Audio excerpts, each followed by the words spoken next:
Évangile de Jésus-Christ selon saint Matthieu, chapitre 6, des versets 24 à 34.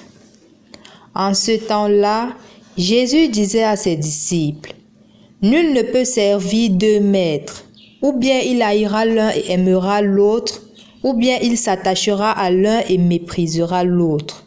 Vous ne pouvez pas servir à la fois Dieu et l'argent. C'est pourquoi je vous dis, ne vous souciez pas pour votre vie de ce que vous mangerez, ni pour votre corps de quoi vous le vêtirez. La vie ne vaut-elle pas plus que la nourriture et le corps plus que les vêtements? Regardez les oiseaux du ciel. Ils ne font ni semaille ni moisson, ils n'amassent pas dans les greniers, et votre Père céleste les nourrit. Vous-même, ne valez-vous pas beaucoup plus qu'eux? Qui d'entre vous, en se faisant du souci, peut ajouter une coudée à la longueur de sa vie? Et au sujet des vêtements, pourquoi se faire tant de soucis? Observez comment poussent les lys des champs. Ils ne travaillent pas, ils ne filent pas. Or, je vous dis que Salomon lui-même dans toute sa gloire n'était pas habillé comme l'un d'entre eux. Si Dieu donne un tel vêtement à l'herbe des champs qui est là aujourd'hui et qui demain sera jetée au feu, ne fera-t-il pas bien davantage pour vous, hommes de peu de foi? Ne vous faites donc pas tant de soucis. Ne dites pas, qu'allons-nous manger? Ou bien, qu'allons-nous boire? Ou encore, avec quoi nous habiller? Cela, les païens le recherchent. Mais votre Père céleste sait que vous en avez besoin. Cherchez d'abord le royaume de Dieu et sa justice, et tout cela vous sera donné par surcroît. Ne vous faites donc pas de soucis pour demain. Demain aura souci de lui-même. À chaque jour suffit sa peine. Au nom du Père et du Fils et du Saint-Esprit. Amen. Bonjour chers frères et sœurs dans le Christ.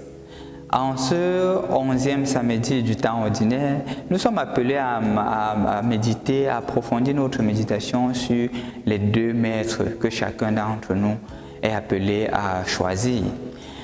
De ce fait, je voudrais vous raconter une petite histoire. C'est une dame qui vient se plaindre chez moi que son époux ne lui permet pas de travailler, tout simplement parce que, prétend-il, qu'elle doit rester à la maison s'occuper des enfants.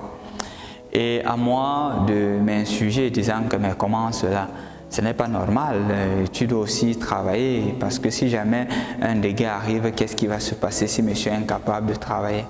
Donc j'appelle le monsieur, je lui dis que est-ce que je peux te rencontrer? Le monsieur vient, on se rencontre et on se met à parler. Je lui dis que voici la plainte de madame, madame était à côté de lui et elle dit que tu l'empêches de travailler, pourtant elle a une proposition de salaire, pourtant elle a étudié et donc c'est ça. Et elle se plaint du fait que justement ton salaire, même si ça permet de joindre les deux bouts, c'est trop juste.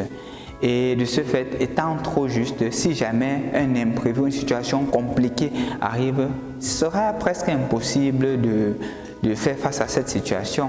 Et pour cela, elle préconise qu'il faudrait qu'elle accepte le travail qu'on lui propose.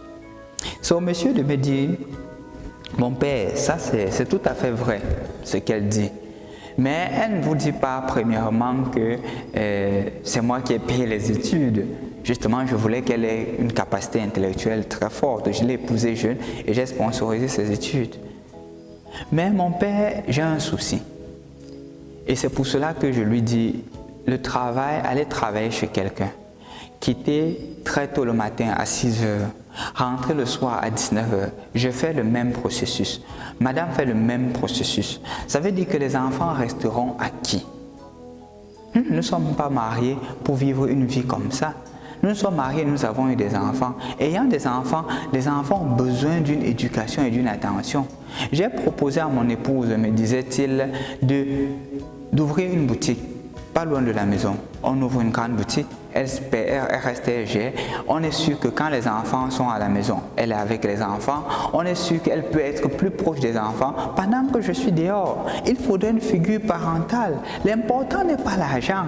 L'important, c'est justement l'éducation de ces enfants. Mais disait-il, si j'ai même 17 milliards de salaire, si en travaillant, nous sommes même plus riches, et qu'à la fin, les enfants n'ont pas une connaissance de Dieu, les enfants n'ont pas une vie morale sérieuse, les enfants ne prennent pas au sérieux les études, à quoi nous servirait cet argent-là?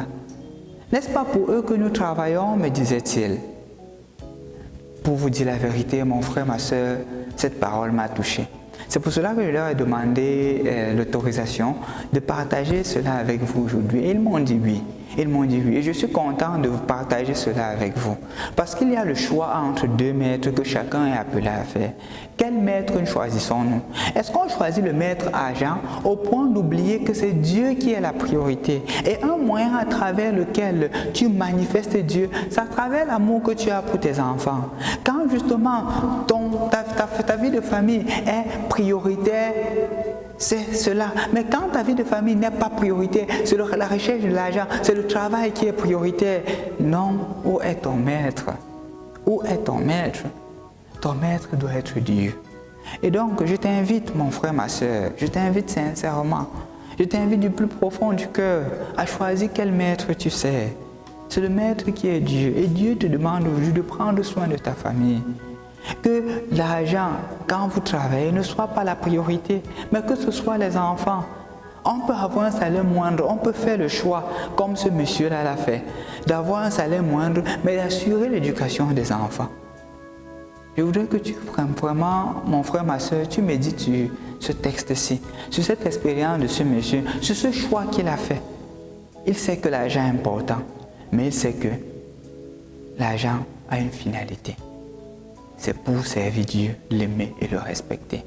Et donc, si cet argent devient un maître au lieu d'être un serviteur, on a raté l'objectif. Que ton argent soit toujours un serviteur et jamais un maître.